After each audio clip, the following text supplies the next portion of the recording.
अपने ही जन्मदिन में क्या कहा जाए।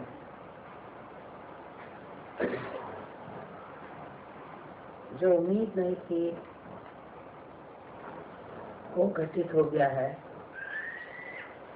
आप इतने लोग सहयोग में आज दिल्ली में बैठे हुए, इससे बढ़कर एक माँ के लिए और कौन सा जन्मदिन हो सकता। आप लोगों ने आत्म साक्षात्कार को प्राप्त किया है, ये भी आपका जन्मदिन है। एक महान कार्य के लिए आप लोग तैयार हुए हैं और ये महान कार्य आज तक कभी हुआ नहीं, उसके आप संचालक हैं। इससे बढ़ के और मेरे लिए क्या सुख का साधन हो सकता।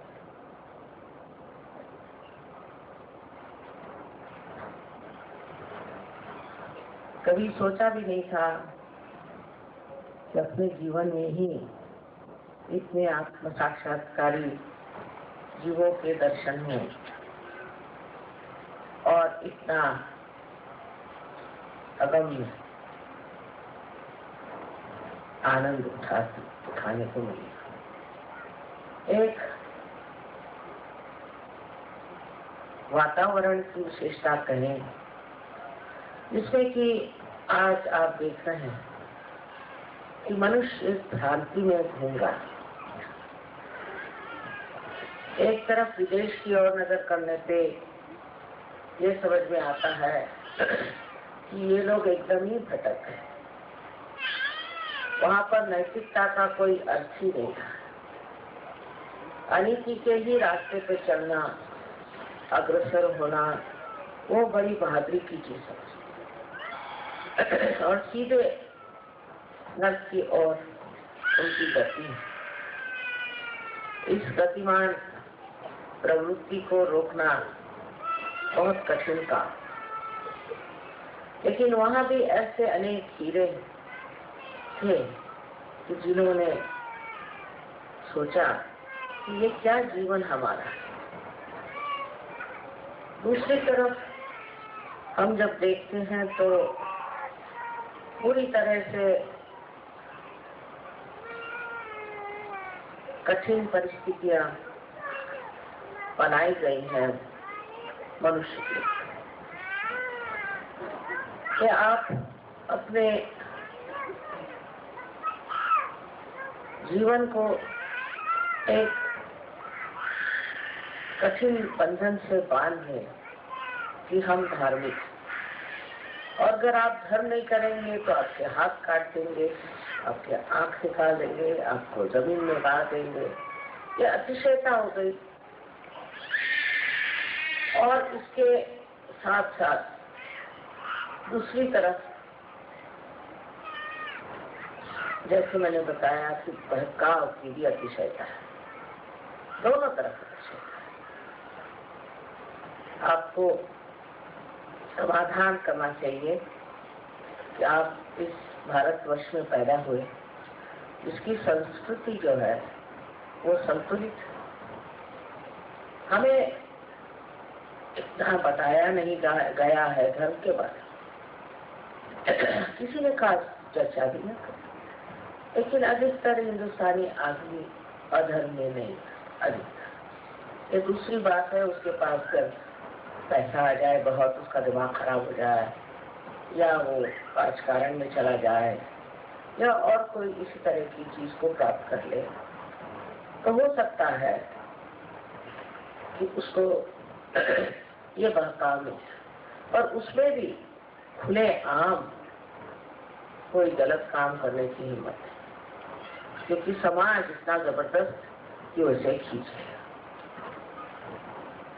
इसलिए आपसे आज मैं जो बात कहने वाली हूँ वो ये है कि एक अपने देश की जो संस्कृति इतनी ऊंची अब भी मानी जाती है और अब भी अपने यहाँ लोग नैतिकता का स्तर मानते हैं। ऐसे देश में विचार करना चाहिए कि यहाँ किसने इतना कार्य किया। ये कार्य स्त्रियों ने किया, भारतीय स्त्री की शक्ति। और इस शक्ति के सहारे उसने अपने बाल बच्चे, अड़ोस पड़ोस और सारे समाज की भी धर्म पे स्थापना। हालांकि अब विदेशी संस्कृति का असर आ रहा है और उससे हो सकता है हम लोग भी थोड़े बहुत प्लावित हो सकते हैं, पर अतिशयता में जाना बड़ी कठिन बात है, क्योंकि हम लोग जकड़े हुए अपने देश की परंपरा। अपना देश इतना सौभाग्यशाली है।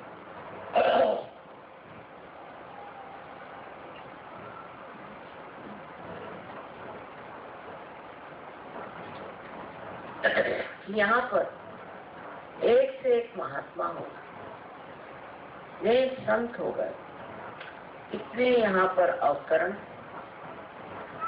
हिंदू धर्म में नहीं, मुसलमानों में भी, और आप जानते हैं सिखों में बड़े बड़े धर्मात्मा इस देश में आए।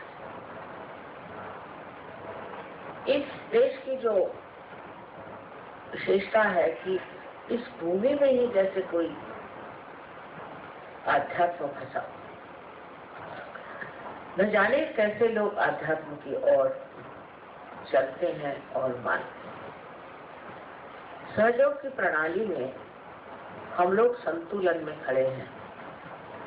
मतलब भारतीय संस्कृति में जो गंदगियां हैं उसको तो निकाल ही देना पड़ेगा और निकल जाते। सहयोग में आने के बाद बहुत से लोग इस चीज को छोड़ देते हैं। लेकिन अब भी मैं देखती हूँ कि कुछ न कुछ चीजों से बंधे हुए सहयोगी हैं, और इसका कारण है कि इतने दिनों से जो चीज चली आई है और मान्यता रही, उसके प्रति एकदम उदासीन हो जाना उन्हें कठिन लगता है। विशेषकर हम उत्तर हिंदुस्तान में बैठे हुए मैं देखती हूँ कि उत्तर हिंदुस्तान में या तो मुसलमानों के परिणाम स्वरूप हो, चाहे जैसा भी हो, औरतों की दशा बहुत खराब। औरतों को बहुत छला जाता है, सताया जाता है। शक्ति स्वरूप औरत कोई मान नहीं। कहा जाता है यत्र नारायण पूजन्ते तत्र रमन्ते देव। जहाँ स्त्री पूजनीय हो और उसकी पूजा की जाए, वहीं देवता रमण करते। इसका ये मतलब नहीं कि औरतों का भी राज हो या वो भी किसी तरह से आतताई हो, लेकिन इसका मतलब यह है कि स्त्री पहले पूजनीय होना चाहिए, उसके अंदर पूजनीय गुण हो। वो अगर पति का अपमान करती है, घर में झगड़ा करती है, परेशान करती है और अपने बच्चों की तरफ ध्यान नहीं देती और भी गलत सलत काम करती है, तो वो स्त्री तो पूजनीय हो नहीं सकती। और वही स्त्री पूजनीय होती है जो अत्यंत प्रेममयी। जिस औरत में प्रेम का सागर बसा हो, उसी को लोग पूजते हैं, और जो नहीं है उसके सामने चाहे न कहे कुछ, लेकिन पीठ पीछे उसकी बुराई करते हैं।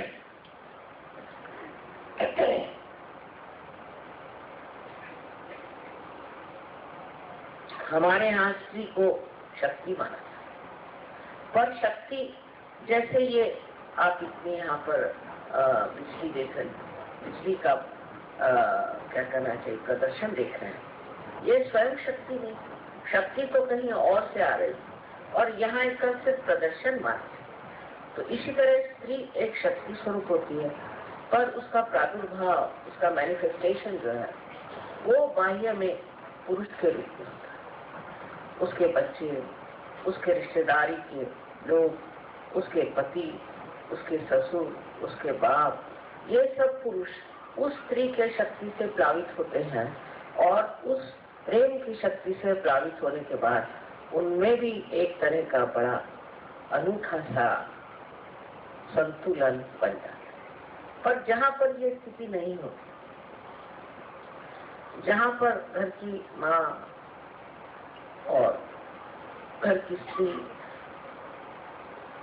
और रिश्तेदार, इन औरतों में वो प्रेम का प्रदर्शन नहीं होता है, उल्टे क्रोध, मत्सर आदि षड्रितियों से वो अगर भरी रहती हैं, तो ऐसे घरों में कभी भी प्रेम या आनंद आ ही नहीं सकता। ये स्त्री का ही एक बड़ा भारी कार्य है, उसमें हम दबे जा रहे हैं। ये क्या जो शक्ति आज कहाँ से आ रही है, वो अपने को सोचती क्या कि मैं दबे जा रही हूँ।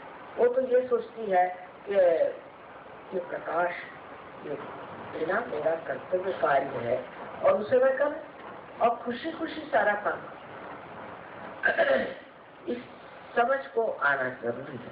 हालांकि औरतों को इतना दबाया गया है इस समझ के कारण, इतनी उनकी अवहेलना करी है कि एक दूसरी चीज खड़ी हो रही है जो कहती है समाज में कि नहीं, ये औरतों का दबाव हम चलने नहीं देंगे, हम पुरुषों को ठिकाने लगा देंगे, उनसे हम हर चीज में लड़ेंगे, उनको हम बिल्कुल बेकार करें।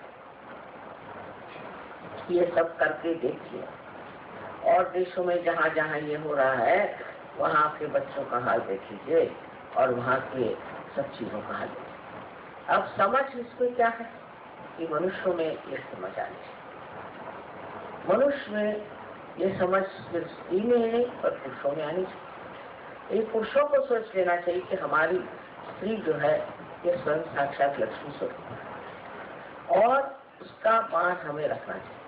पहले तो स्त्री भी पुरुष का मान रखे और पुरुष भी स्त्री का मान रखे। मैं देखती हूँ सहयोग में अब बहुत कुछ ठीक हो गया, लेकिन हम लोग जब शादियां करते हैं सहयोग में तो देखते हैं कि जिन लोगों की शादियां, समझ लीजिए जिन लड़कियों की शादियां इंग्लैंड अमेरिका में हुई, तो वो उनके पति उनके इतने गुलाम बन जाते हैं कि उनका दिमाग खराब है। सबका नहीं, सबका नहीं।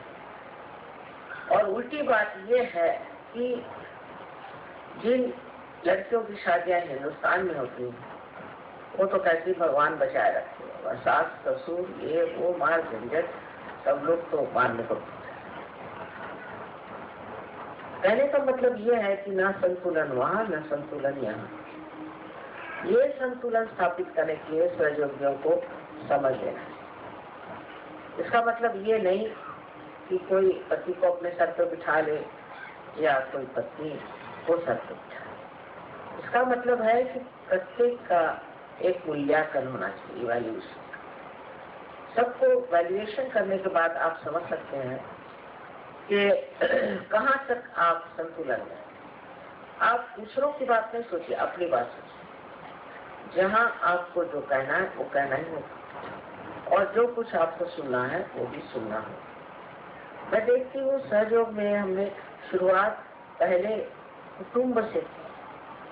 कुटुंब व्यवस्था से सहयोग को धीरे धीरे बांधा है और जब कुटुंब ठीक हो गए उसके बाद फिर हमने एक एक चीज पर कदम रखा। आज आपको पता है कि ये 25वां सहस्त्राब्द इस बार मनाया गया।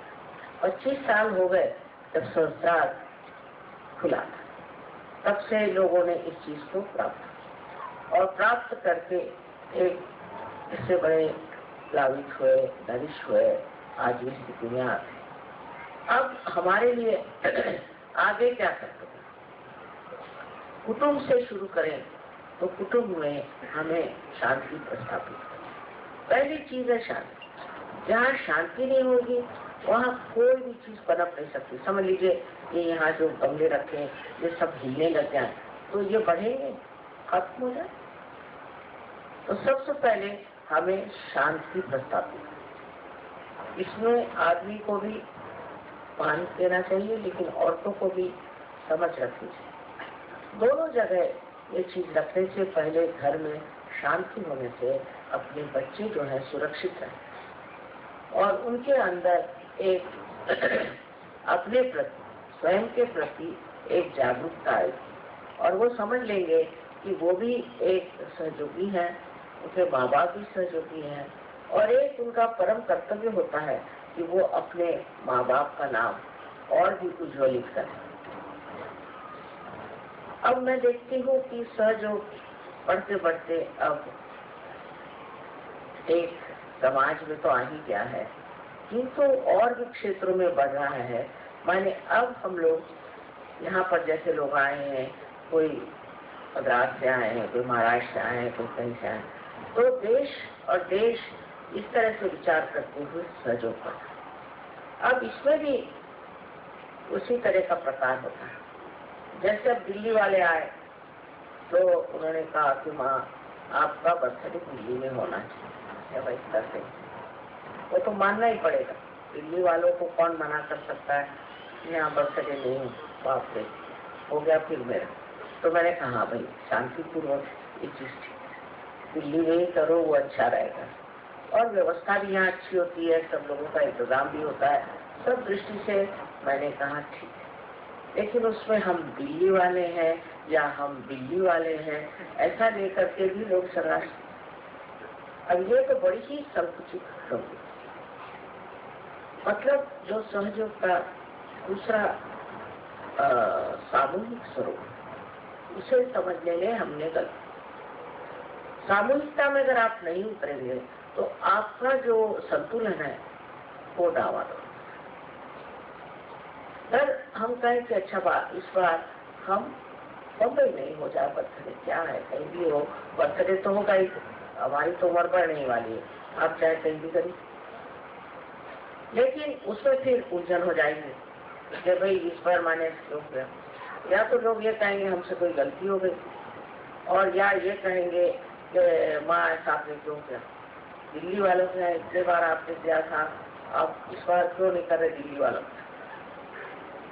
तो ये जो तादाद हमारा गलत चीजों से आइडेंटिफिकेशन है, हम यहाँ के रहने वाले वहाँ के रहने। पहले तो यहाँ तक था कि एक गली में रहने वालों में भी झगड़ा होता, अब वो खत्म।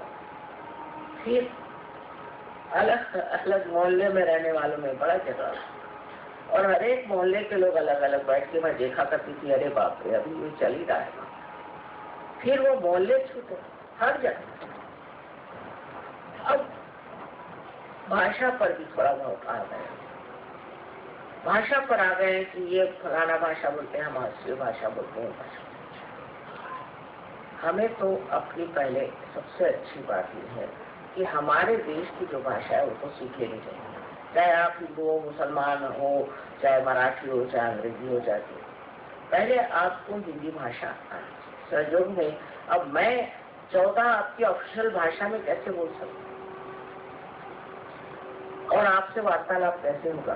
तो जो भाषा माँ को आती है, हिंदी मेरे समझ में मैंने कभी सीखी नहीं, पढ़ी नहीं, पर हिंदी भाषा का हमेशा मुझे बड़ा मान रहा और इसलिए हिंदी भाषा मुझे आती। इसलिए आप लोग सब अगर हिंदी भाषा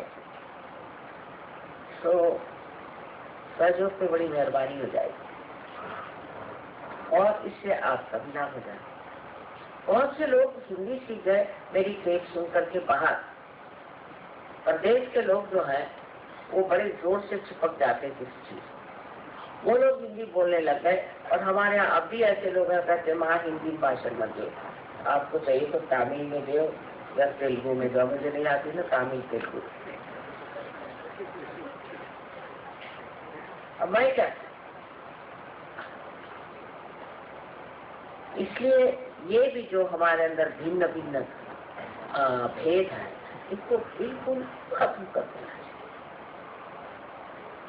जातीयता के भेद तो है ही हमारे अंदर पहले ही से बसे हुए। एक साथ मुझे कहने लगे हांगकांग में कि हिंदुस्तान में जातीयता, अपनी सहयोगियों में जातीयता है, वो ब्राह्मण है सर। मैंने कहा अच्छा बताइए, क्या आप किसी हरिजन से शादी करेंगे? हरिजन, अभी हरि के जन है, उनसे शादी करने में क्या, हरिजन से नहीं। तो पहले बाकी सब लोगों में हो जाए, फिर धीरे धीरे हरिजन को भी मान लें। लेकिन प्रदेश में ये झगड़ा ही नहीं। कितने हरिजन लड़कियों की शादियां मैंने बाहर करा दी, और लड़कों को भी। उनको पता ही नहीं कि ऐसी जाति पाति करके कोई चीज होती है, कोई हरिजन होता है और कोई, अब नहीं कहेंगे कोई क्या। इस प्रकार हमारे अंदर इतनी भिन्नता का स्वभाव है, हम भिन्न है, वो भिन्न है, वो। अब भिन्नता भी आवश्यक चीज है, ये नहीं। परमात्मा ने हरेक को भिन्न भिन्न बनाया। हरेक की शक्ल का एक बनाते तो कोई किसी को पहचान नहीं पाता है। जैसे कोई आपने आर्मी खड़ी कर दी, इसी तरह से सबकी शक्ल हो जाती। तो भगवान ने एक पत्ता दूसरे से नहीं मिलता, ऐसा पत्ता बनाया है कि ये पत्ता आप कहीं दुनिया में जाके ढूंढे तो एग्जैक्टली सेम नहीं हो सकता, पता ही। ये उसकी कमाल है। और अगर ये सोचने लग जाए कि ये भिन्नता ही हमारी विशेषता है, तो फिर आप पत्ते के लेवल पर हैं, उससे आप उठे, उससे उठकर देखिए तो आप समझ जाएंगे कि आप जो है वो एक विशेष व्यक्ति, योगी जन, जिनकी की जात पात कुछ नहीं। शास्त्रों में लिखा है सन्यासी की जात पात नहीं। जब सन्यासी हो गए आप क्या रह गए, अंदर से छूट गए सो सन्यासी, तो आपकी जात पात कैसे रहे? इसका बड़ा विरोध करना चाहिए, जात पात का बहुत ही विरोध करना चाहिए, और सिर्फ गुण ग्राहकता होनी चाहिए कि किसमें क्या गुण है उसको पाना चाहिए और उसको समझना चाहिए। इस एक मर्यादा से जब हम गुजर जाते हैं तब फिर देश विदेश से हमारा संबंध आता है। अब मैं आपसे क्या बताऊं कि प्रदेश में मैंने जो लोग देखे हैं उनमें बहुत ज्यादा यांत्रिक लोग हैं, यांत्रिक, यंत्र को विश्वास है और साइंस से विश्वास है, पढ़े लिखे, लेकिन सहज में जब वो उतरे तो जैसे कोई प्रेम सागर में ही उतर गए हो, उसकी डुबकियां लगा है। अब यहाँ पर आप देखिए कि 500 आदमी बाहर से आए, इतना नितांत उनका प्यार है मेरे साथ, क्योंकि कहते कि जब हम बात सोचते कि हमें आपसे प्यार है तो ऐसा लगता है कि चारों तरफ से हमें प्रेम और आनंद के सागर में घेर। अब कल देखिए उनको कुछ समझ में नहीं आ रहा था कब आए, और आनंद की लहरियों से वो भरे हुए।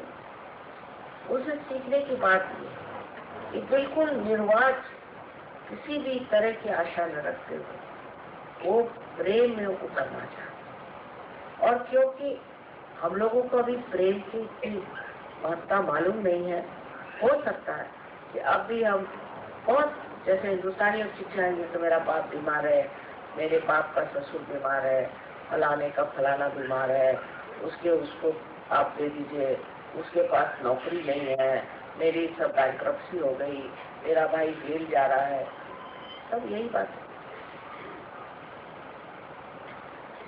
यहाँ तक कि वो सोचते हैं कि एक तरह मेरे ऊपर एक अधिकार है क्योंकि मैं भी एक हिंदुस्तान में पैदा हुई हूँ और आप लोग तो।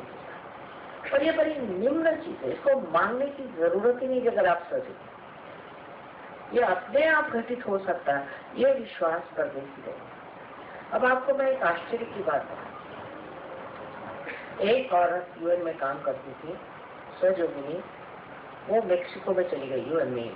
उसका एक लड़का, उसको ऐसी बीमारी हो गई कि वो बीमारी कुछ आती रहती है, और इस लड़के पे बड़े जल्दी आघात हुआ और 1 महीने के अंदर वो बच्चा मर गया। वो सहयोगी नहीं, ये सहयोगी। इससे मेरे पास 3 चिट्ठियां भेजी, उसमें उसने का नाम लिख के भेजा, ये बीमारी है, पता नहीं कौन सी अजीब बड़ी लंबी चौड़ी बीमारी उसको है, और ऐसी 3 चिट्ठियां मेरे पास।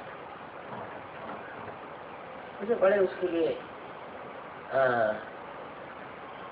कहती हूँ कि क्या कहूँ मैं अपनी इंसानियत की भाषा में तो कहा नहीं जाता, पर एक तरह से जैसे खिंचाव।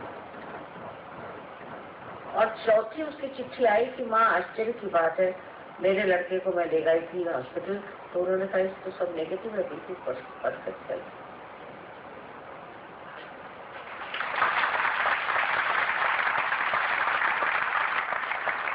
और हिंदुस्तानियों का है, एक बार माँ से मुझे मिला दो, अगर माँ मेरे बच्चे को ठीक करेगी तो वो ठीक हो जाता।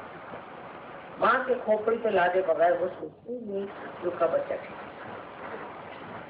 कितना बड़ा फर्क है। वो मेक्सिको में बैठी, मैं उसका क्या इलाज, जब मैं बस आपको प्रार्थना करेंगे और आपके पास में चिट्ठी भेजेंगे उसको भी। अब ये श्रद्धा की जो बात, प्रेम जब श्रद्धा में हो जाता है, श्रद्धा में अंधश्रद्धा से मतलब नहीं, आपको अनुभव है मेरा, आप जानते हैं मुझे, कोई नई बात। वो अगर श्रद्धा में हो जाए तो कैसे काम बनते हैं ये समझने वाली। और अगर श्रद्धा न हो, सिर्फ हम तो माँ को बहुत मानते हैं,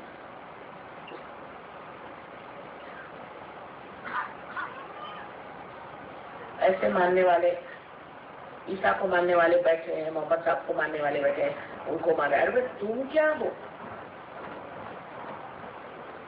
तुम्हारे अंदर कौन सी विशेषता है, तुमने क्या प्राप्त किया, इसे सोचना। हमने ये देखा कि जो कुछ भी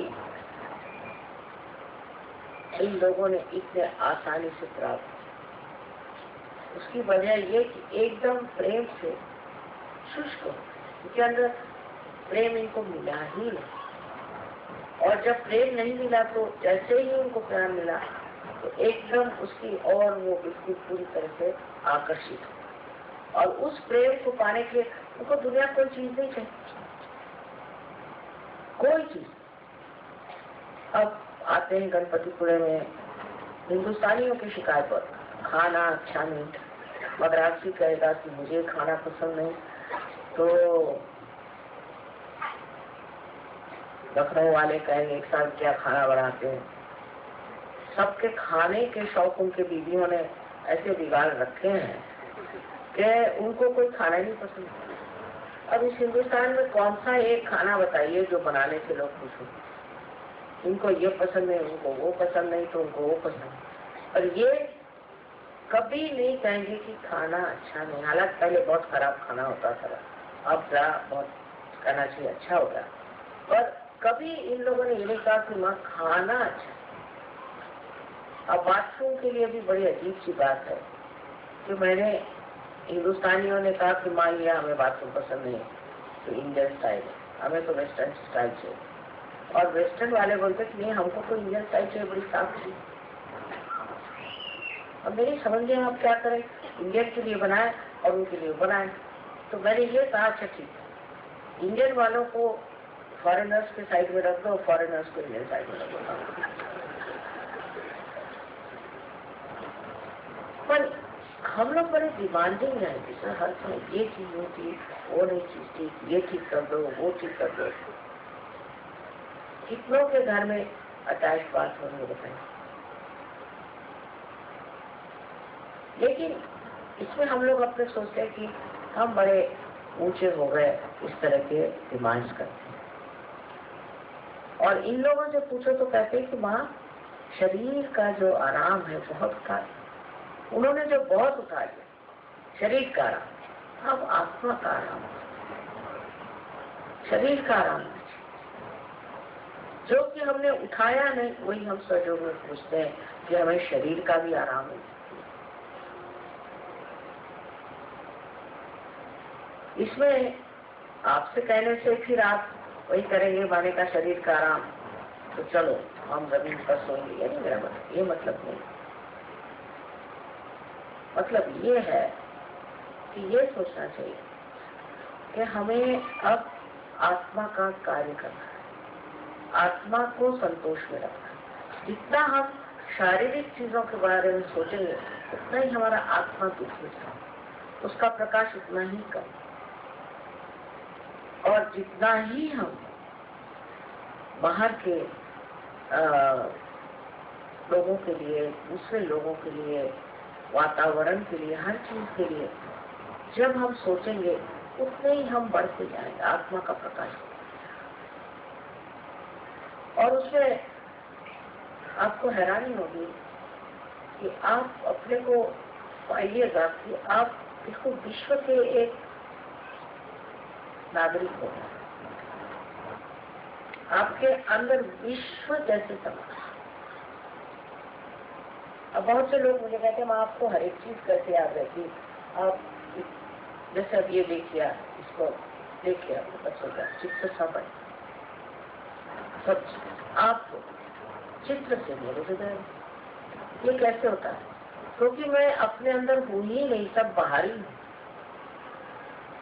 मैं सोचती भी नहीं अपने बारे में, कुछ विचार ही नहीं करती, मतलब वो करने की मेरे अंदर वो शक्ति नहीं, तरीका ही कि अपने बारे में सोचती बैठी रहूं। कभी मेरे साथ किसने क्या किया, मेरे साथ किसने क्या जाती, कभी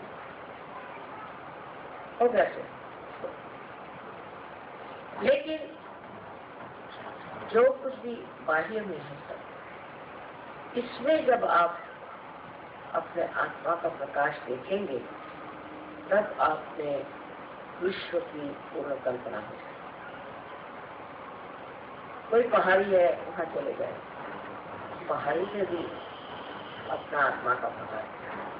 हर एक चीज जब वो आत्मा का प्रकाश आप देखते हैं, आपको कोई चीज भूलती नहीं, उसका आनंद भूलता नहीं, पर उसके बारे में फिक्र नहीं लगती ये किसका कारपेट है, मार लें कि इसको खरीद लें, कुछ ऐसा नहीं चाहिए। सिर्फ देखना मात्र बंद। और जब ये देखना मात्र प्रगल्भ होता है, बढ़ता जाता है, बढ़ता जाता है, तो आपका व्यक्तित्व एक विश्व को भर लेता है। और यही स्थिति अब आप कर सकते हैं। और भिन्नता तो चाहिए हर एक चीज में, इसमें कोई शक नहीं। हर एक आदमी में भिन्नता होनी चाहिए, पर किस चीज में? अपना अपना आनंद व्यक्तित्व का। कल देखिए डांस कर रहे थे, एक से एक लोग, जैसा भी आ रहा था, जिस तरह से भी आ रहा था, सबकी भिन्नता थी, एक जैसे कोई नहीं नाच रहा था। ये भिन्नता हमारे अंदर डर रहे तो उससे हम एक अलग अलग तरह के आनंद का अनुभव दूसरों को दे सकते। आनंद अपने लिए नहीं, हम दूसरों को कितना आराम दे सकते हैं, दूसरों को हम कितना आनंद दे सकते हैं, दूसरों में हम कितना प्रकाश ला सकते हैं, इसका विचार हमेशा रहना चाहिए। कभी कभी, मैं नहीं कहती सब, पर कभी कभी हिंदुस्तानी भी लिखते हैं कि माँ मेरी प्रगति कराइए, मैं चाहता हूँ कि मैं इस चीजों से हट करके ऊंचा हो जाऊं। क्योंकि जो भी चिट्ठी लिखते हैं अधिकतर वो सब बेकार चीजें, ये बीमार है, वो बीमार है, ऐसा है वैसा। और कोई कोई बहुत प्यारी शिक्षा लिखता है और उससे बिल्कुल मैं गदगद हो जाती कि इन्होंने अपना मार्ग ढूंढ लिया है, इन्होंने देख लिया है कहाँ जाना है, अपने मंजिल को इन्होंने पहचाना। बस इससे ज्यादा मुझे कुछ नहीं। ये मैं देखती रहूं और उसको आत्मसात करती रहूं। पर चाहत ऐसी नहीं है किसी चीज की जो कि आप कह सकते, क्योंकि जो चीज हमेशा बढ़ रही है क्षितिज की जैसे, होराइजन की जैसे, उसके लिए आप कैसे कह सकते हैं आपकी क्या चाहत? आपका जीवन इसी तरह से अत्यंत सुंदर हो जाए, अत्यंत सुगंधित और सबको आह्लाद देने वाला, सबको आनंद देने वाला हो जाए, यही मैं चाहती। जिस दिन ये विचार आ जाए, आप लोग कभी कभी राजकारण भी करते हैं, कुछ करते हैं, कोई जरूरत नहीं। सहयोग में आपको पैसा कमाना नहीं, आपको कोई पोजीशन लेनी नहीं, कुछ नहीं। इसमें आपको अपनी प्रतिष्ठा ही पानी है, जिस प्रतिष्ठा में आप एक विश्व के जानने वाले, विश्व में उतरने वाले, विश्व की परवाह करने वाले, उसकी तकलीफ और परेशानियों को दूर करने वाले और सबको ज्ञान देने वाले ऐसे महान महान वृक्ष हो। और मेरा यही आशीर्वाद है कि सब लोग इसी तरह से अपने को बढ़ाएं, अपनी और नजर करके देखिए कि क्या मैं किस तरह से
बोले एक ही साड़ी इनके पास। हाँ बोले एक ही साड़ी है।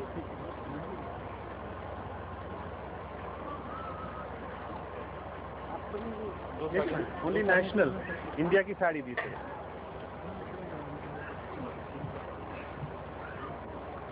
ये लोग जो है बात सारी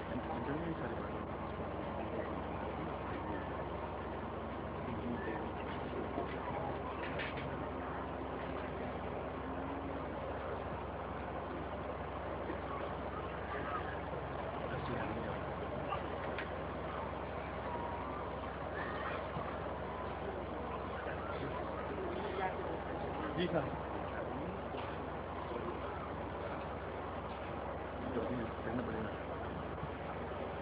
एक मिनट रुकें आप।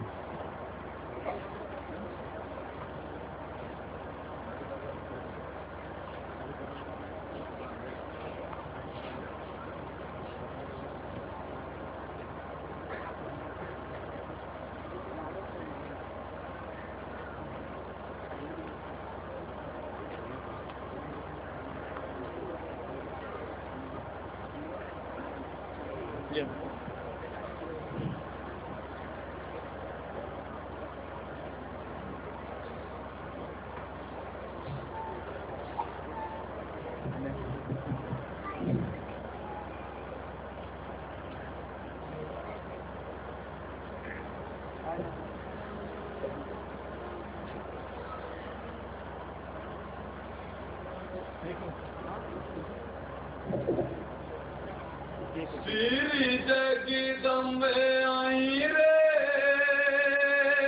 मेरी निर्मल माँ आई, श्री जगदम्बे आई रे मेरी निर्मल माँ। मैंने जाग उठे बाप सिर पर चढ़ कमल की जान, और जग में बड़ी बधाई रे।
वो कुमकुम है, वो जो पीछे आते हैं कुमकुम वाला को।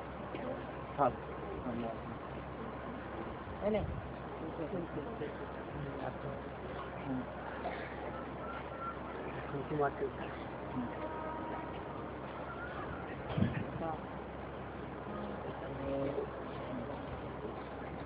विश्वबंदी का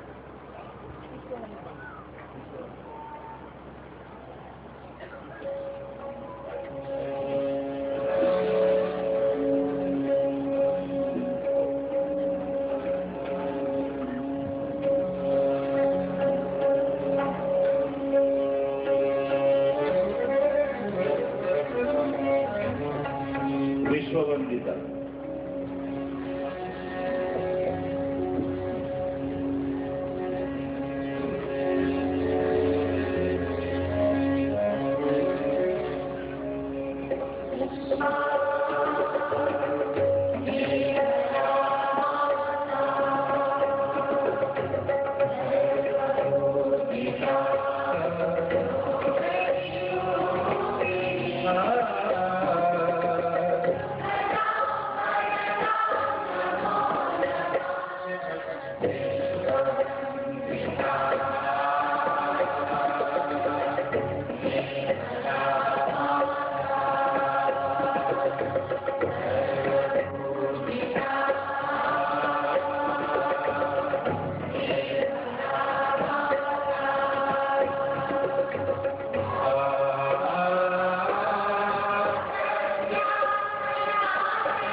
Thank you.